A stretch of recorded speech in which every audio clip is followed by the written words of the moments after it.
Good day, San Pablo Colleges. Welcome to capping, pinning, and candlelight ceremony of SPC College of Nursing. Let us begin with the singing of the Philippine National Anthem.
Ladies and gentlemen, let us listen to the inspirational talk of an esteemed guest speaker.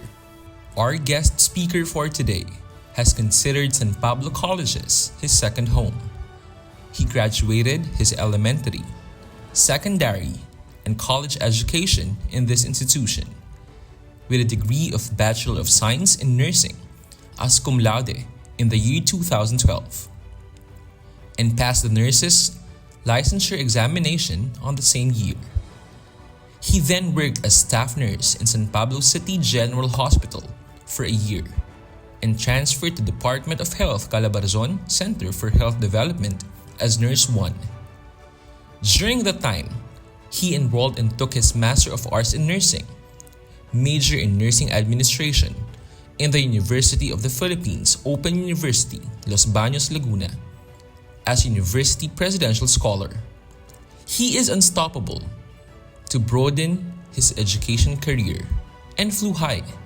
He is a board top-notcher in the licensure examination for professional teachers last September 2015 with a board rating of 88.80%.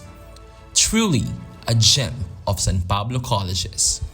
He is also the current president of the San Pablo Colleges Nursing Alumni Association. Ladies and gentlemen, proudly presenting to you Development Management Officer for Department of Health Calabarzon, Center for Health Development, Laguna Provincial Office, Professor Mark Angelo R. Calabia. Dr. Maria Socorro M. Ayala, College President, distinguished members of the Board of Trustees and the Academic Council, Professor Romel A. Malihan, Dean of the College of Nursing, our dear clinical instructors, student nurses, and fellow Especians, dear proud parents, families, and friends, ladies and gentlemen, isang mapagpala at mapagpalayang araw po sa inyong lahat. Coming home never fails to lift the spirits of any man. And even just in the virtual company of my SPC family, I am again home. I am grateful and at the same time honored to be chosen as your guest speaker for today. First and foremost, I would like to extend my warmest congratulations to our Level 2 student nurses for reaching this milestone of their nursing career. We cannot deny the fact that there's still a lot ahead of you.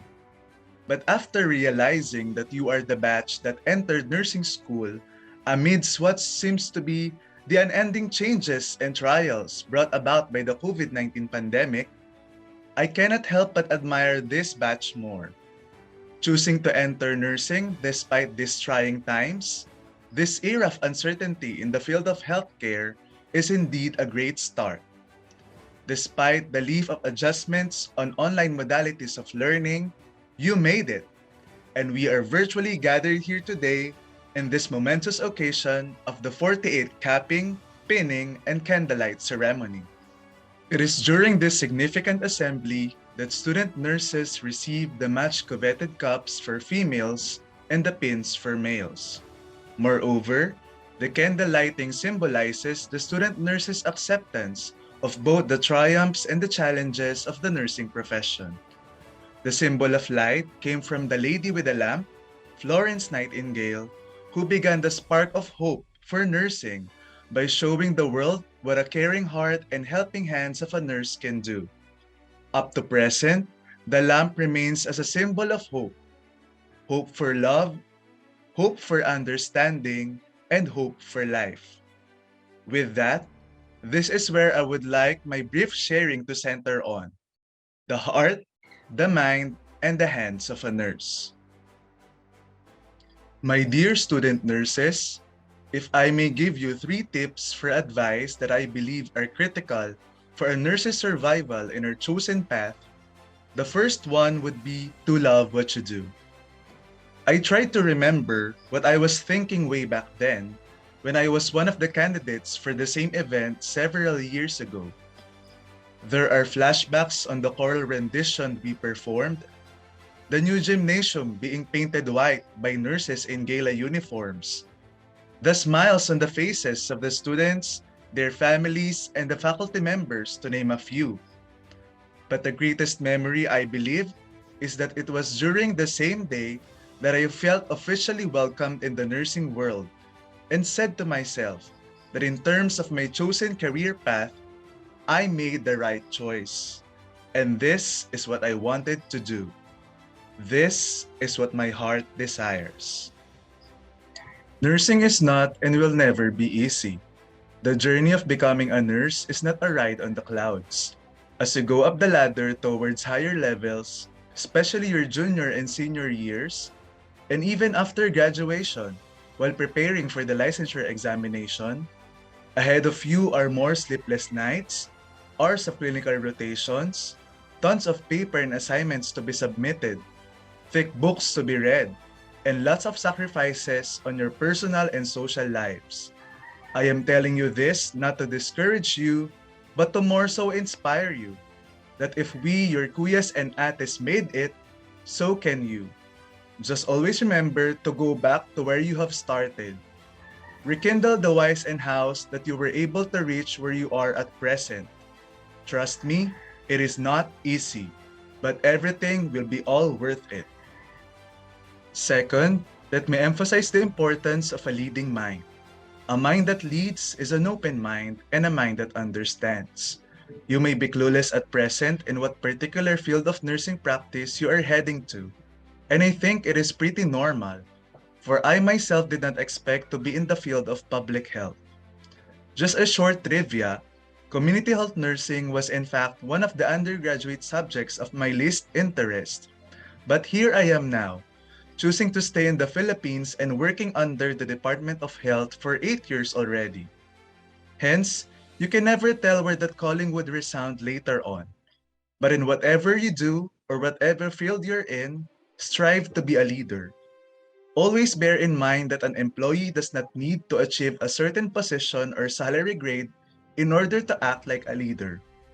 What I have realized so far is that leadership is not about age or a particular profession, position, or designation.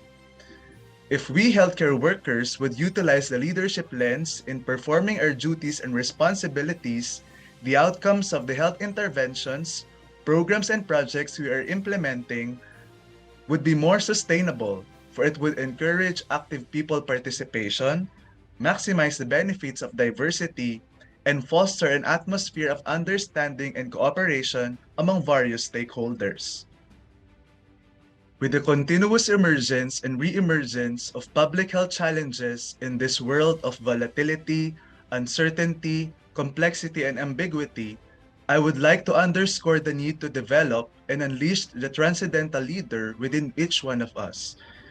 The successful rollout of the Universal Healthcare Act of 2019 is the most enormous task that the health sector is facing at present. We nurses play and will continually play an integral role towards achieving the long overdue mission of providing universal healthcare coverage for all Filipinos. Hence, It is important for you, soon to be nurses and health leaders, to look on things in a system's perspective rather than just individually or simply the sum of its parts. It is still a long journey ahead, but let the baby steps of practicing initiative and leadership start from now on. Third and lastly is the concept of service, as represented by our hands. Over the years, nursing taught me, and I'm sure will teach you, that you have entered a profession and a vocation at the same time. I am a breadwinner, and while it is true that I work to earn for our living, what I like most about being a nurse is the capacity and the opportunities that come along the way to change other people's lives. We are called to make a difference by offering ourselves in the service of others. This is what San Pablo Colleges has instilled in me over the years of my stay in this second home. Moreover, along the concept of service is the idea of excellence. In work and in life, I may be known as a person who is a bit fanatical to perfection, especially when it comes to my craft or the task delegated to me. While it is true that nobody or nothing is perfect, I have always been a believer that it is through chasing perfection that one can reach excellence.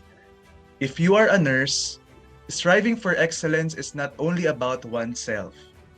As you start immersing yourself in the clinical world, in the arenas of true nursing practice, be it in a hospital or the community setting, inculcate in your minds that doing and giving your best is synonymous to uplifting others even one step at a time.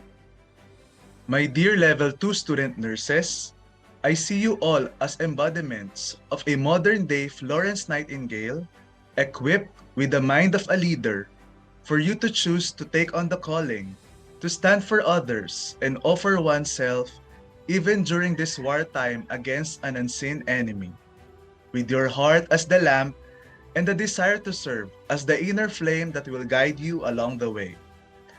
I am sure that the challenges you are experiencing along the way will make you the nurses we all have envisioned to be, the best for the Filipinos and the choice of the world. In closing, I would like to end this sharing by a quote from former President Havel of the Czech Republic, which goes this way: "Hope is not the conviction that something will turn out well, but the certainty that something makes sense regardless of how it turns out." Like what I've said earlier, and allow me to repeat, the journey will not be easy, but everything will be all worth it. As long as you love what you do, and you have a mind that leads and hands that serve, then you can be the nurse that this world hoped for. Once again, congratulations, future nurses, and a pleasant day to all. San Pablo Colleges, College of Nursing. Certificate of Appreciation is awarded to Professor Mark Angelo R. Calabia in grateful recognition for being the guest speaker and imparting his valuable insights and inspiration to the candidates, parents, and faculty during the 48th capping, pinning, and candlelight ceremony given this 14th day of December 2021 at San Pablo Colleges, San Pablo City. Signed by Professor Rosicilia C. Lara, Level 2 Chairman, Professor Melchor Felipe Q. Salvosa, Clinical Coordinator, and Professor Romel A. Malihan, Dean, College of Nursing. We now come to the highlight of our program, the capping, pinning, and candlelight ceremony. Andres Jobert H.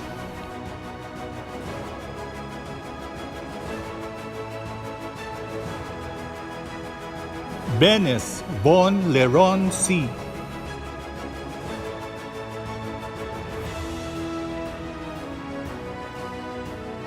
Bobadilla Mark Allen A.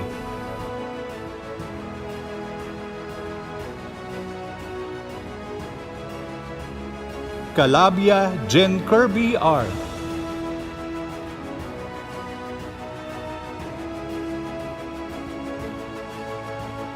Ching Giancarlo C.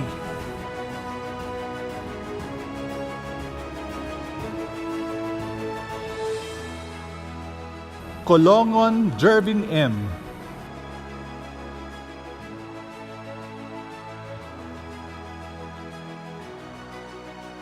Coro John Richard A.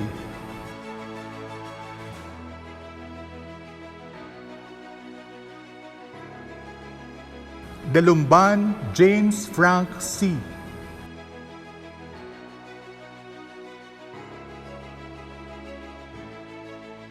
Estoya Jen Paulo C.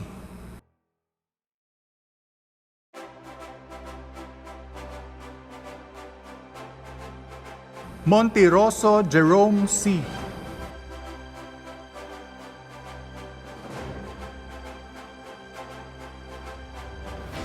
Pangilinan Jehan Yu.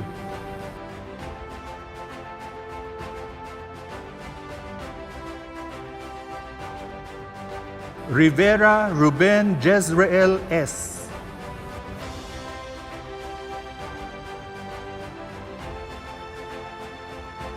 Villarama Eric Jesus III P.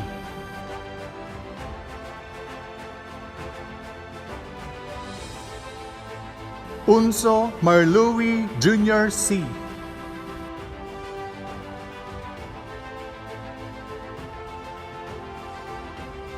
Abinsay Cristel Ann B.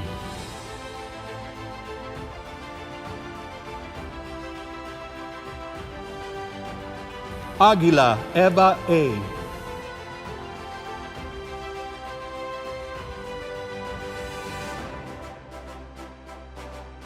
Alfonso Eliza Kyle A.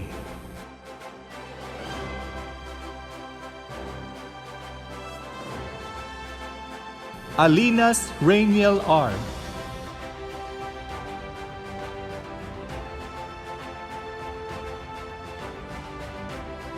Alvarez Mariel Jean B.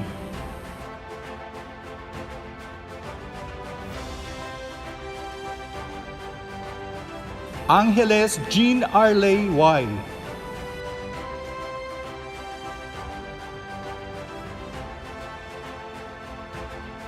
Aninias Michelle Ann R.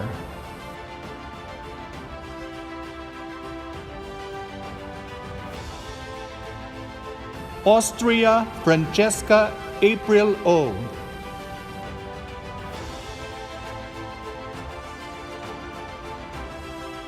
Balisi Kate Hannah C.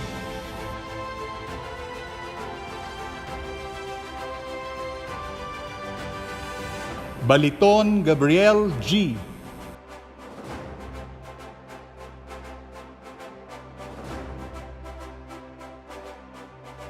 Becker Jilen S.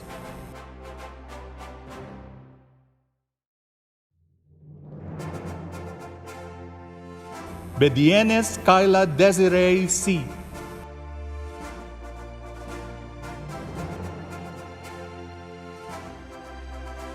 Berdan Keith Vash O.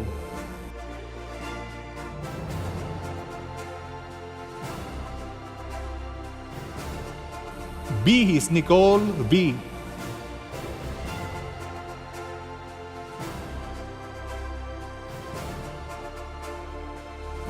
Bile Elaine Joyce R.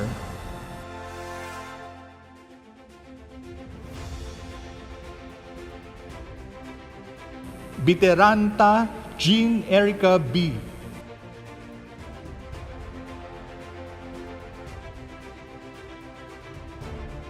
Brady Maria Sofia O.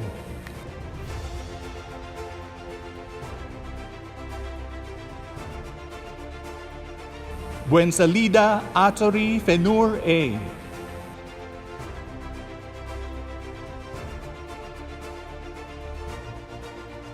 Caballo Hannah Marie Amor T.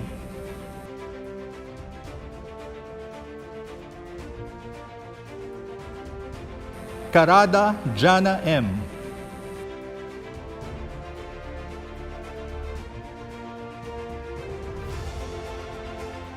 Castillo Princess Diane F.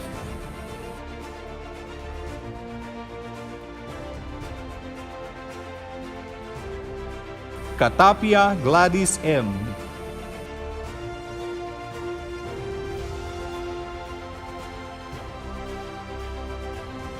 Sir Don Jacqueline.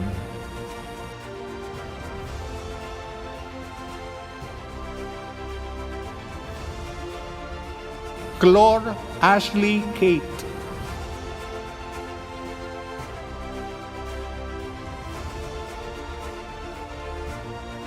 Conopio Juliana Alex B.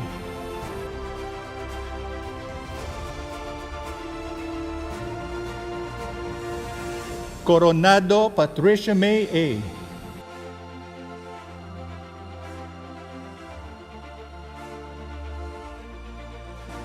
Cosico and Dominic Q.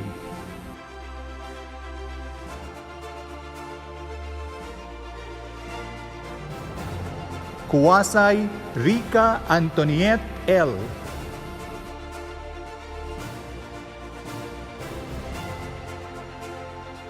Custodio Zyrene Azel B.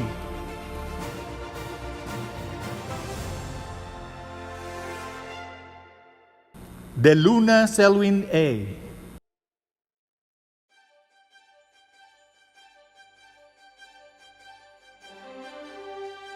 Del Rosario Rose Ann C.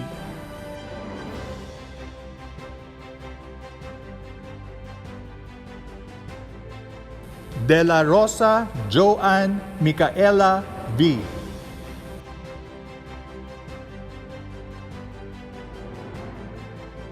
Di Mayuga Ana Marie Jansel J.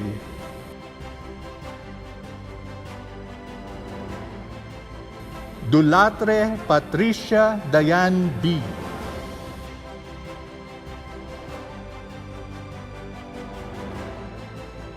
Escalona Hannah Mariel A.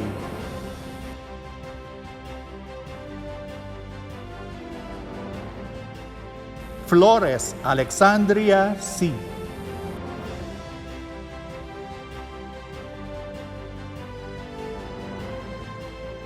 Fraires Stephanie Lay B.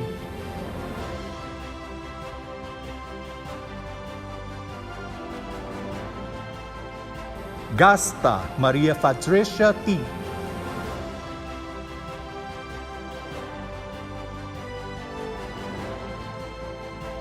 Gatchalian Yuan Shane P.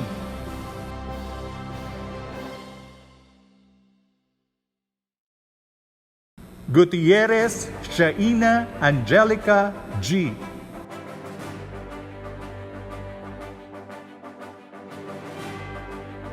Hamora Katrina Andrea B.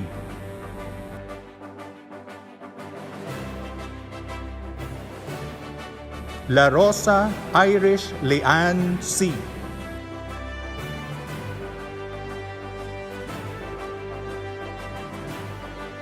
Liabres Krista Faye Alexa F.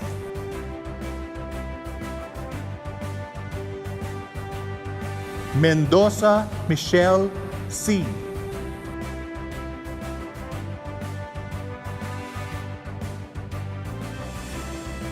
Mendres Lovell Marie A.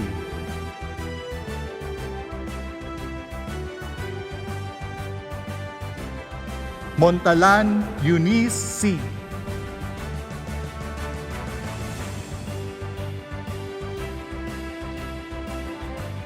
Osenio Sara Praise.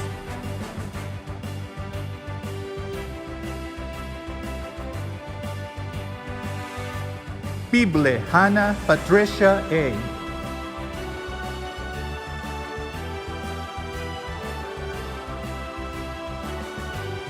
Pineda Derel Macha E.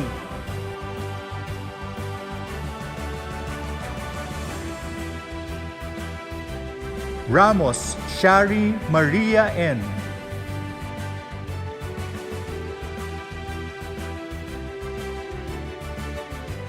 Rebadulia Erica May P.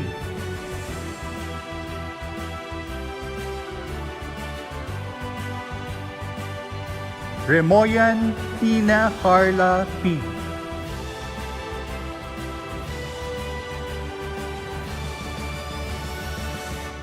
Restar Eunice Kate S.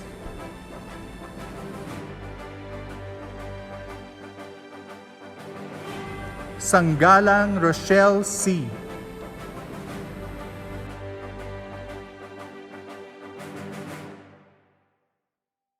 Sargento Mary Hazel D.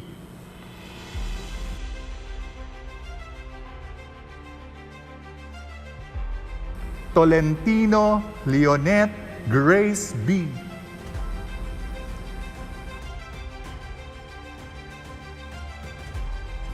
Valentino Janine M.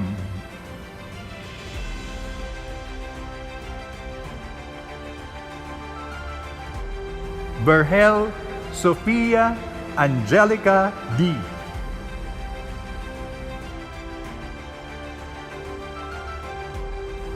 Villena Julie Ann D.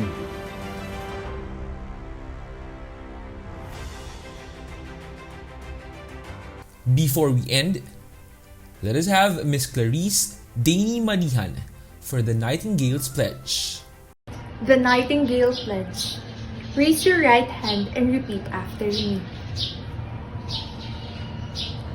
I, John Arley solemnly pledge myself before God and in the presence of this assembly to pass my life in purity and to practice my profession faithfully. I will abstain from whatever is deleterious and mischievous, and will not take or knowingly administer any harmful drug.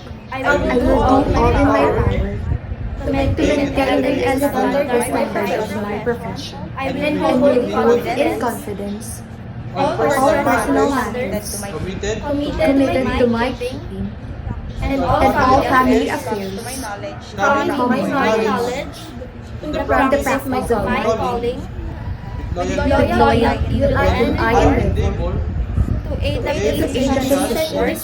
this work.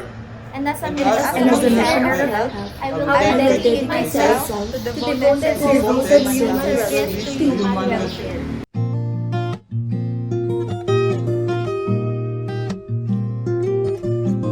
Happy to let you know you make me glow.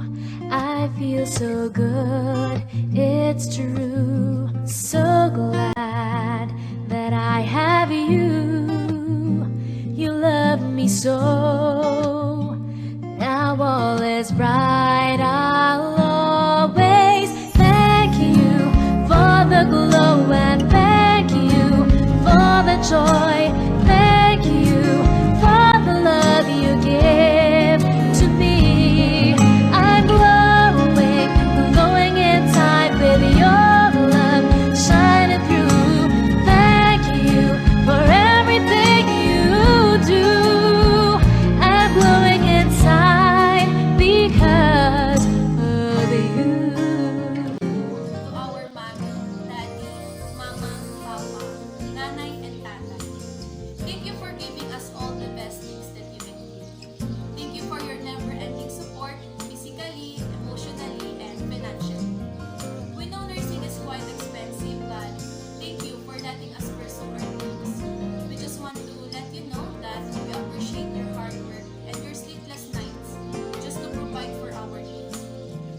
deepest gratitude to our school administrators and personnel, especially to our Dean, Romel Malian, for the incredible support you have all provided in our department.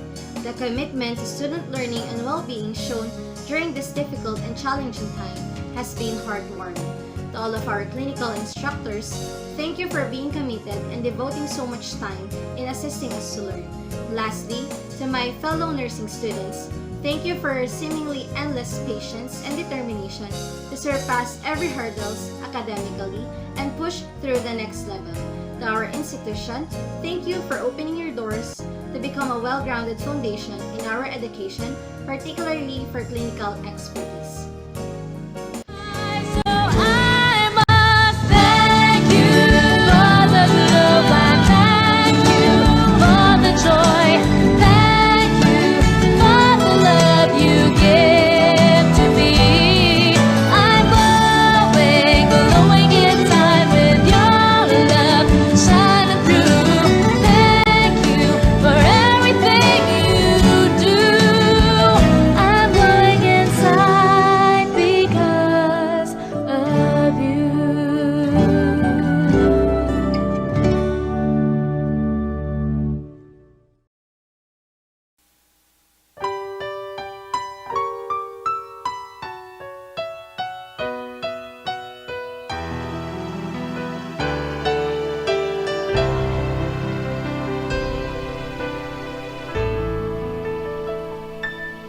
Sa paghubog ng iyong kaisipan, may sisibol na isang kaalaman, magiging yaman at kalakasan ng sino mang ito ay makamtan.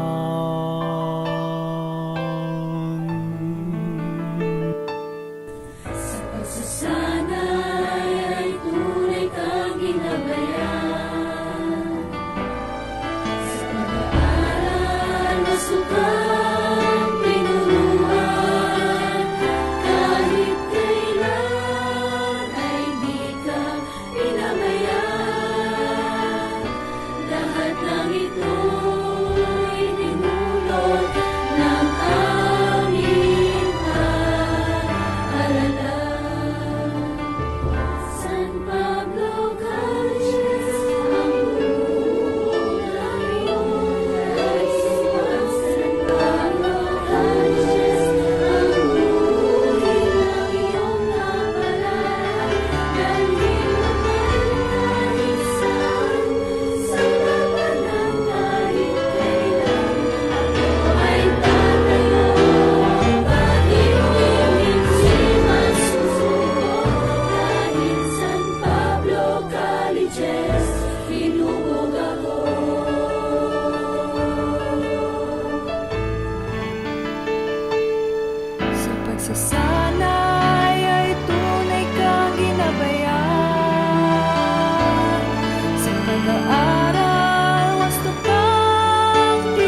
As one SPC community, let us sing the San Pablo College's hymn.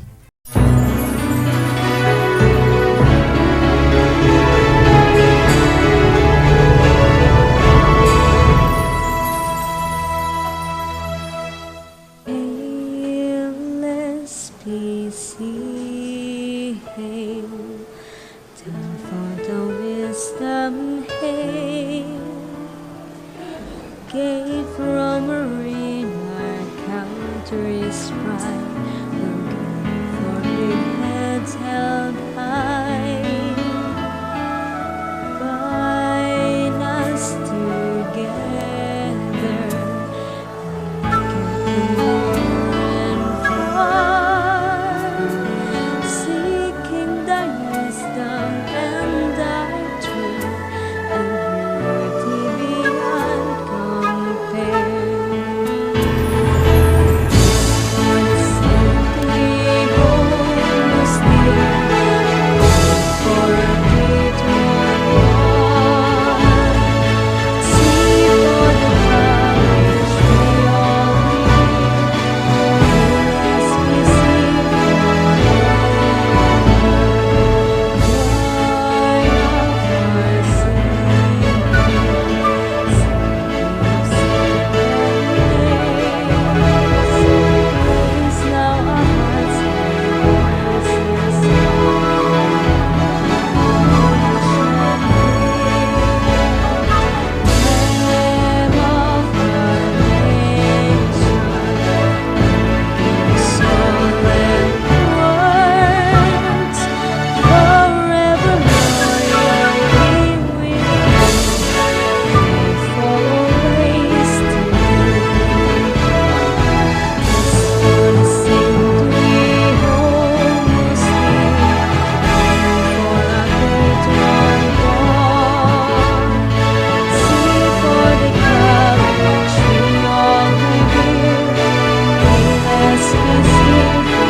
Ladies and gentlemen, the pillars of the SPC College of Nursing.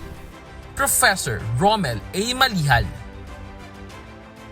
Professor Heidi D. Abias, Professor Rosecilia C. Lara, Mr. Marlon C. Lizardo, Professor Melchor Felipe Q. Salvosa, Professor Dodi A. Dichoso, Professor Vivian G. Buncayo, Professor Maria Concepcion G. Suarez, Professor Rona L. Grace Ulitin, Professor Dulce A. Bellarmino, Professor Bernardo J. Alimagno, Dr. Christopher C. Nemes, Professor Rowena D. Peñaranda, Professor Philip Joan M. Bergilia, Professor Bernadette I. Barrento, Professor Emmeline A. Buenaceda, Professor Joel C. Bondad, Professor Lenny D. C. Maghirang, Professor Rowena P. Bati, Professor Eileen E. Caiton, Professor Mariven W. Pavino, Dr. Kenneth D. Mayro Garcia, Professor John Roldan C. Di Maano. Ladies and gentlemen, you have been part of SPC College of Nursing, capping, pinning, and candlelight ceremony. Thank you for watching.